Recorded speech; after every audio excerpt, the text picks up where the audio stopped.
আপনি কি কারণে মারলেন ওকে? হ্যাঁ, একজন বলছে মারুতি, একজন বলছে ওইটাই তুলো, ওইটাই তুলো। মারুতি দিয়ে যাবে, মারুতি যাবে, মারুতি ড্রাইভারটা ওই তো আছে তো, এইটা যাবে তো আসামে, এইটা যাবে, এই গাড়ি যাবে আসামে। মারুতি থাকবে তো ওখানে, কারণ এই গাড়িটা তো আবার ইভিনিং আছে, রিমান্ড আসবে, এখন আসবে।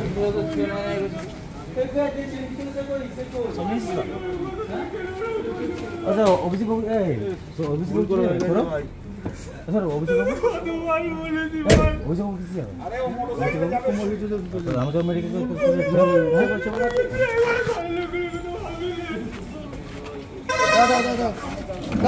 সাড়ে 11টা পৌনে 12টা ওকে নিয়ে চলে গেল। আমি আবার জিজ্ঞাসা করবো, হ্যাঁ গো কী হয়েছে কী হয়েছে, বললো নি কিছু, বলে কি সারা দিল নি, চলে গেল। দিয়ে আমি আবার ওই ঘরটায় দাঁড়িয়ে রয়েছি। তারপরে আবার সুজাতার ভাই ফোন করে বললো যে দিদি জামাইবাবু আর না, দিদি জামাইবাবু না, সারা হয়ে গেছে। তখন আমি রাস্তা দিয়ে ছুটে ছুটে যাচ্ছি, জল ট্যাঙ্কেও দিয়ে ছুটে ছুটে গেছি। দিয়ে বাবা আমি বলছি না, আমার ছেলে কিছু করতে পারেনি, এমন কিছু আমি কিছু করিনি। কি কারণে হয়েছে বলে আপনারা জানতে পারলেন? হ্যাঁ, কি কারণে? কি একটা ডিম নাকি কি খেয়ে নিয়েছে নাকি কি বলছে, ওই অর্কেস্ট্রা দেখতে গেল ঠাকুর বিসর্জন।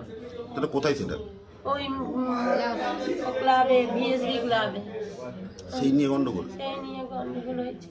কে মেরেছে বলে জানতে পেরেছেন আপনারা? ওই যে সিনেমাতলার একটা ছেলে, সিনেমাতলার ওই যে ভিডিও ছেলেটা, সিনেমাতলার একটা টোটো ইয়ে বালি বয়ে, ইট বালি বয়ে। ওর ব্যবস্থা করো তোমরা, ব্যবস্থা করো। আমার ছেলে রাজনীতির মতন আমার ছেলেকে মেরে দিয়েছে, থানা পুলিশ করে লাগবে। তার মাও তোমরা এনে দাও ছেলেটিকে, আমার কিছু চাইনি।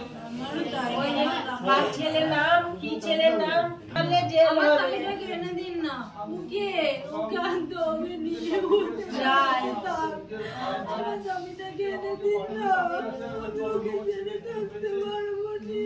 খড়িকার সামনে পড়ে আছে।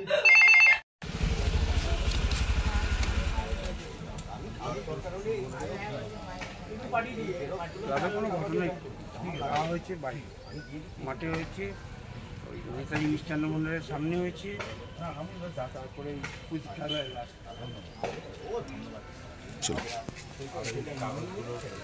দাদা একবার আসুন।